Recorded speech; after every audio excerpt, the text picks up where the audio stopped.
Permettez-moi de faire une ou deux observations préliminaires.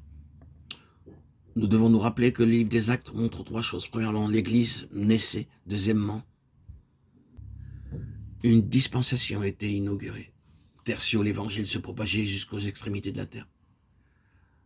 Si nous gardons ces trois choses dans l'esprit, nous serons capables de mieux saisir la signification de cette merveilleuse expression, l'Évangile de la gloire. Maintenant, à la lumière de notre définition du mot gloire, nous devons aborder et expliquer la Pentecôte. En faisant cela, nous expliquons seulement la pensée divine concernant la dispensation dans laquelle nous vivons.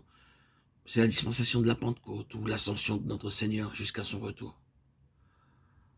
La Pentecôte donne le caractère de cette dispensation. Il est donc nécessaire pour nous de connaître ce que signifie la Pentecôte. Beaucoup de gens pensent à cela comme seulement à l'avènement du Saint-Esprit pour un revêtement de puissance en vue du témoignage et du service. C'est là parler des effets de la Pentecôte plutôt que de sa signification. Beaucoup ont dit que la Pentecôte est l'expression de Christ glorifié. Il a été reçu en haut, dans la gloire.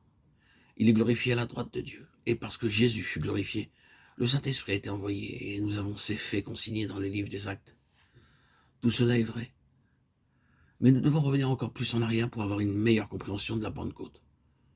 Cela nous permettra de mieux saisir l'existence de l'Église, le caractère distinctif de cette dispensation et la prédication de l'Évangile de la gloire de Dieu. Pourquoi est-ce que l'Église devait exister? Pourquoi est-ce que cette dispensation devait être différente de toutes les autres?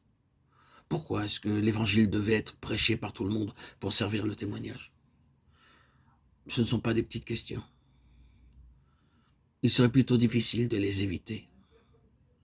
Nous devons répondre à tout cela en considérant ces trois aspects. Et nous devons expliquer la Pentecôte par rapport à nous-mêmes, pour un dessein actuel et pratique, et pour notre vocation maintenant, et pas simplement comme un sujet d'étude biblique intéressant. Nous disions que Jésus a été glorifié. C'est la raison pour laquelle le Saint-Esprit fut envoyé. Cela, bien sûr, c'est ce qui est implicite dans Jean 7, 39. Jésus n'était pas encore glorifié, donc le Saint-Esprit n'avait pas encore été donné. Mais une fois encore, qu'est-ce que la glorification du point de vue de Dieu? Il doit y avoir un lien avec cette question de la justice divine. Car la nature même de Dieu est concernée par cela. Dans l'Église, dans la dispensation et dans la proclamation de l'Évangile, la nature même de Dieu est inhérente.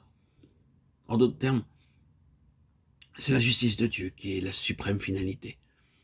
La nature de Dieu lui-même doit être satisfaite, car dans le cas contraire, il n'y a pas de bonne nouvelle ni d'évangile.